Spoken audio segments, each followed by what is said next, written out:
If getting faster on the machine, being able to transfer more of your power to the machine, and feeling like you have better connection are all things that you want to find on the rower, then let's chat. So when I was rowing, I actually had that very same problem. And as you see me now, I weigh 190 pounds. At my heaviest, I've been 195. But when I was rowing, I bounced between 163 and 170 pounds. And I'm 6'3". I was very lean.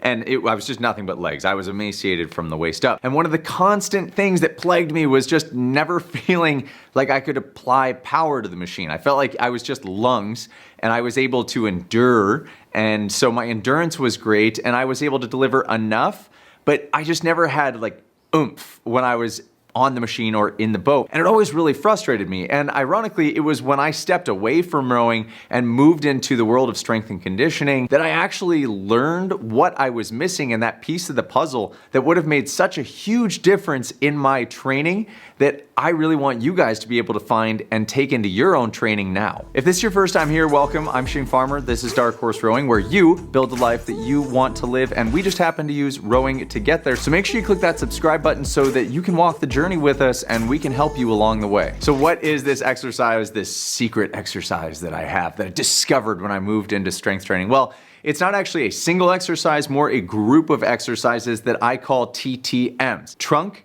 thickening movements. Now that's pretty self-explanatory, but let me get into it a little bit more. Trunk thickening movements are movements which put your body or your trunk under duress, meaning heavy load and stress, and done over time produce a wall thickening impact, as in your body gets thicker front to back and side to side.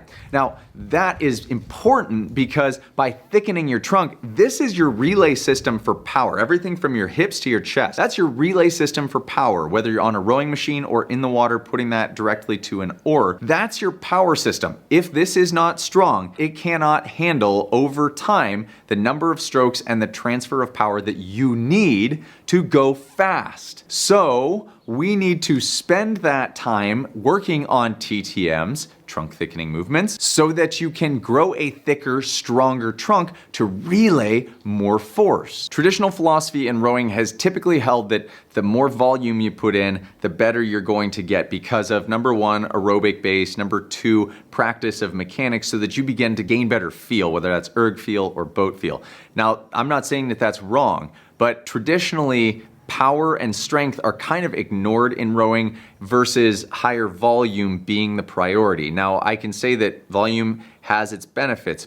However, power and trunk strength can have tremendous benefits to your rowing performances as well. So what are the benefits of putting TTMs into your training? Well, it's a few-fold. Number one, you are going to begin developing muscular strength, which while you can develop that through rowing, what you can't develop is that above and beyond your body weight type of strength without inducing some kind of higher duress level, higher stress level onto your body. So, and not to mention, the body really benefits from strength training because it likes to have a variety of movements. The body does not like to be so singular that it performs the same action over and over. So if rowing is your primary thing, that's great. However, adding strength training becomes a complement to all of that aerobic work that you're doing, giving you the ability to develop the strength to perhaps keep your trunk more upright, which is important in rowing, or live a healthier life where you're keeping that spine upright, or you're able to pick up heavier loads because you need to move mulch in your yard like I have in my driveway right now. It has numerous benefits to strength training from both a cellular physiological level onto your actual performance level. So spanning the spectrum, it gives you good variety in your training that's going to complement the rowing that you are doing. So what are some actual trunk thickening movements you can do? Well, we have a variety. The important thing to know is what's required for a trunk thickening movement is that you are picking up a heavy load. It has to be heavier than what you are familiar with to induce growth hormone naturally so that your body begins to build muscle and begins to develop a pattern of supporting heavy loads. My preference when I'm talking about a trunk thickening movement is something that you are carrying in your front rack, meaning that it's somehow in front of your face, not behind you. So less a back squat and more a front squat. The reason being, if I put a load in my front rack, I have to use all of my back muscles, including my lats, my traps, my erectors, all of the muscles that run up my spine and my back. They have to resist and pull back to keep that load in place.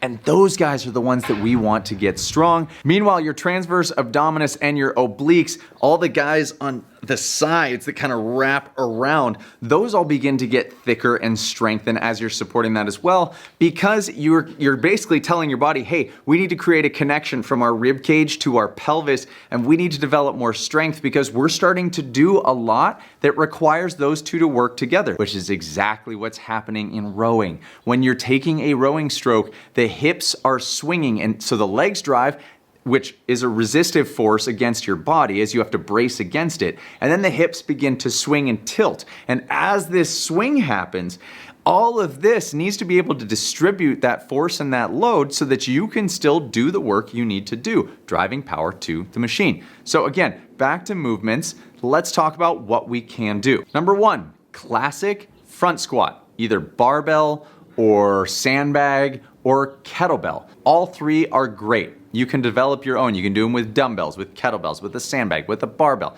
Anything that's going to force you to squat, right? Moving of the legs while forcing the midline to stabilize. Another favorite of mine is a Zurcher hold or squat as well. A Zurcher is a pretty unique movement that allows you to place a barbell into the crook of your elbow, holding it tight to your body. Now, why would I do a Zurcher hold? Well, because it forces a lot lower trunk stability than upper. So it's actually, I've found, a little bit safer on my trunk. If perhaps you have a back injury and you're not as sure about loading or putting weight higher up, it brings that weight a little bit down and almost just creates this like deeper strength. I often find that when I've done Zurcher squats, I almost feel like my bronchial tubes get sore, like my lungs get sore from stabilizing against it, but it's a good one. Next would be deadlifts, again, of any kind, kettlebell, sandbag, dumbbell, barbell. But again, the important thing is that you are not just going light, you are forcing yourself to move a heavier load when you do it. Another would be any kind of a carry in the front rack position. Now that's not carrying it down on your hips, that's like bear hugging it against you. We can do this a variety of ways. You could do a double kettlebell front rack carry, you could do a barbell front rack carry, you could do a Zurcher carry, a sandbag carry, a dumbbell carry. Any way you want to carry things, just carry heavy things and just go. Just challenge yourself with going and moving that weight. And inversely, if you don't have, perhaps you're in a cold environment, so you don't want to take, understandably, you don't want to go for a walk outside because it's icy and -20 outside, like, could be in Minnesota. If you don't want to do that, you can simply do in-place marches. That would be any of the same things, but you literally just march back and forth, standing in place, trying to simulate walking. And finally, yes, you could use a back squat as well. I'm a bigger fan of the front squat, but a back squat often allows you to place a heavier load onto a barbell than a front squat. And so you can get some direct benefit to a trunk thickening because you are able to carry a heavier load, and it creates definitely a different stimulus than a front squat will. So the important question is, how should you use these if you want to implement them into your training? Well, a few factors that are really critical for you to be thinking about. Number one, higher weight, lower reps. Ideally, you're probably not going over maybe 7 reps if you're working on something that requires reps like squatting. Now, when it comes to carrying, maybe 400 meters, but even that's a little bit far. We'd be talking like you should have something that's hard to carry for 200 meters, 100 out, 100 back. You want to challenge yourself to stay in a short duration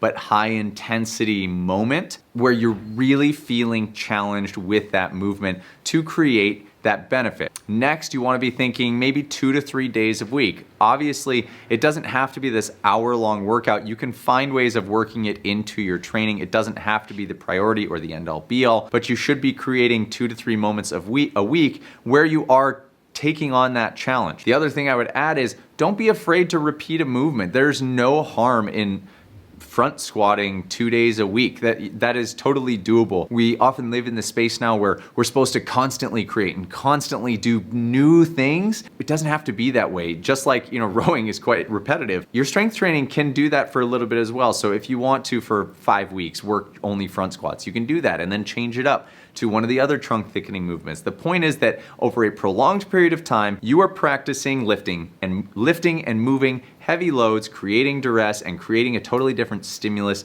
than what you're used to with rowing. I can tell you how great of an impact this has had on my performance when it comes to rowing, but you have to try it for yourself. I bet I would place a lot of money on, if you have not been doing this before, but you have been rowing in some form, by adding in these trunk thickening movements to your training, you are going to see a massive benefit over time as you begin to develop the ability to transfer more force, transfer more power, feel more connected, feel like you have more hip swing, feel like you really have this strong strength connection, and I bet that you are going to start feeling happier and healthier in your everyday life as well, because you're going to start to be able to carry yourself, and you're gonna find that lifting loads in everyday life is gonna get easier as well. Adding TTMs to my training has been a huge boon for my performance, and I know it is gonna be for yours as well. So make sure that you subscribe to our channel so that you get alerted whenever we come out with new videos, and you become a part of that PDP, that push don't pull army. And check out this video where we talk about how that new power that you're going to gain can be transferred better to the machine.